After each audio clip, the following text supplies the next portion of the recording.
Qu'est-ce que ça veut dire la structure du sol? Quelle est la relation entre la structure du sol et la texture du sol? Quels sont les différents types de structure du sol? C'est ce qu'on va voir dans cette vidéo.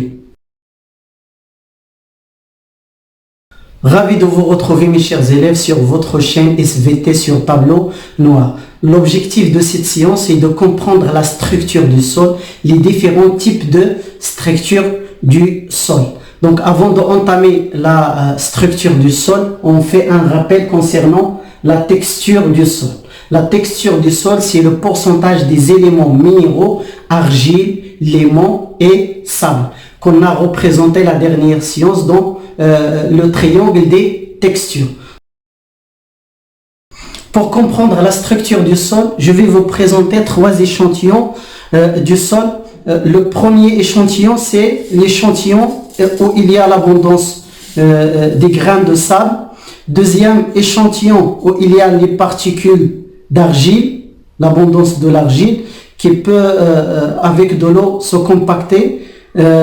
Troisième échantillon, c'est l'échantillon où il y a des éléments minéraux, argile, limon, sable, avec de l'humus. L'humus, c'est la matière organique partiellement dégradée.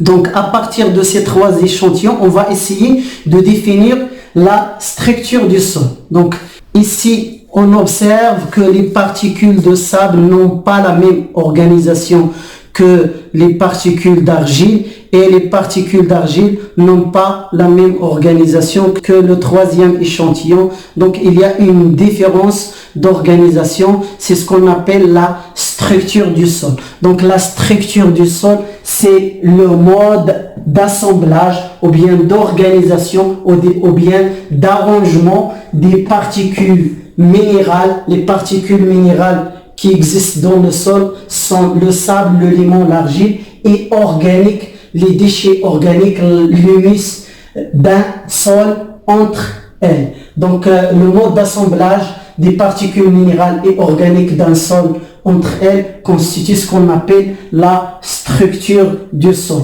Comment les particules sont organisées entre elles. On passe maintenant pour remplir le tableau que nous avons. Donc le premier échantillon que nous avons, c'est un échantillon où il y a l'abondance des particules, des grains de sable.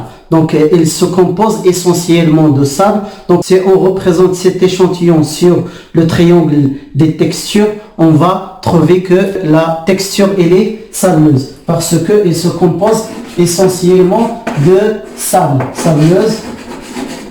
Donc il y a une relation entre la texture et la structure, c'est ce qu'on va essayer de dévoiler. Donc la structure, c'est le mode d'organisation des particules du sol. Donc on observe ici les particules de sable sont indépendants, ça veut dire isolées, ne sont pas liées. Donc on dit que la structure elle est particulière. Qu'est-ce que ça veut dire particulière? Ça veut dire qu'il se forme de particules. Ou bien on dit il est granulaire, ça veut dire il se compose des grains. Donc vous voyez ici, même si on ajoute de l'eau à cet échantillon, les particules restent toujours indépendantes, isolées, ne sont pas liées car il y a l'absence des petites particules qui participent à la liaison des autres particules. Donc on dit que la structure elle est particulière ou granulaire.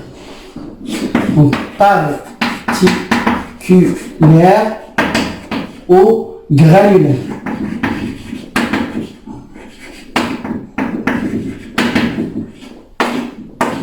Ici, nous avons les particules sont indépendantes, isolées, ne sont pas liées, où il y a des lacunes, ça veut dire des espaces vides, ce qu'on appelle la porosité, et cette porosité va influencer un autre phénomène qu'on va étudier après. Donc cette structure elle est très porose. Le deuxième échantillon, c'est un échantillon qui se compose, on voit ici, se compose essentiellement des particules fines d'argile. Donc la texture sera une texture argileuse parce que il y a l'abondance d'argile. Donc on va écrire ici argileuse, ça veut dire la texture. On passe maintenant à la structure structure, ça veut dire comment les particules se rassemblent. Donc on observe, si on ajoute de l'eau, on obtient cette structure qui est structure compacte. Ça veut dire des particules d'argile qui relient les autres particules. Donc ici nous avons un schéma qui nous aide à comprendre. Donc nous avons ici les particules de sable.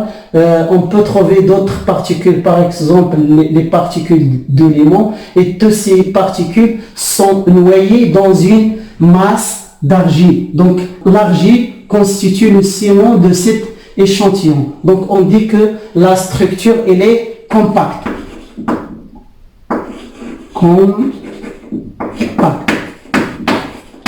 Donc on observe également qu'il n'y a pas des espaces vides dans cette structure.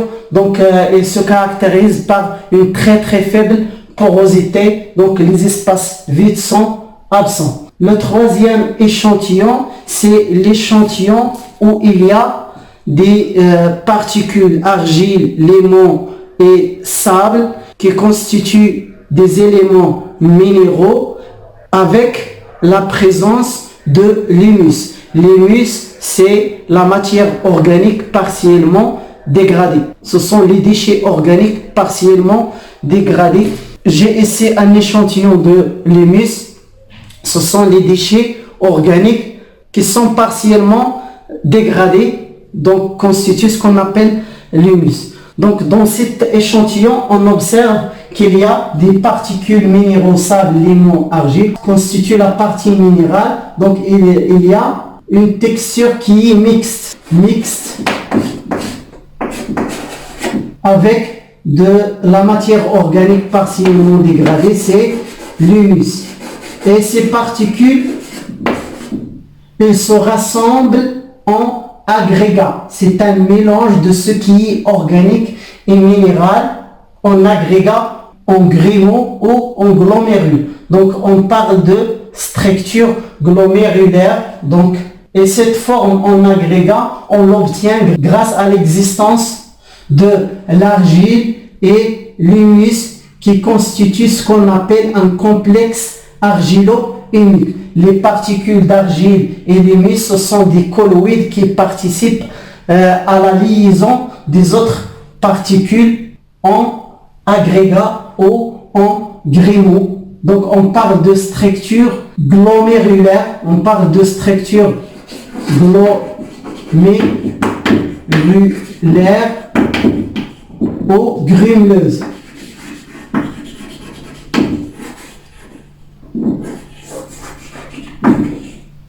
Cette structure elle a une moyenne porosité avec la présence de l'argile et l'humus qui composent le complexe argilo-humique. Peut-être c'est la raison pour laquelle on observe que les végétaux tolèrent cette structure, aiment cette structure et ils ne tolèrent pas les autres structures comme la structure particulière et la structure compacte. On peut supposer que cette structure elle a une grande porosité et l'absence de l'argile et l'humus et c'est une très faible porosité, donc ce qui va influencer un autre phénomène qu'on va étudier la séance prochaine, c'est le phénomène de la perméabilité qu'on va mesurer à l'aide de cet simple instrument.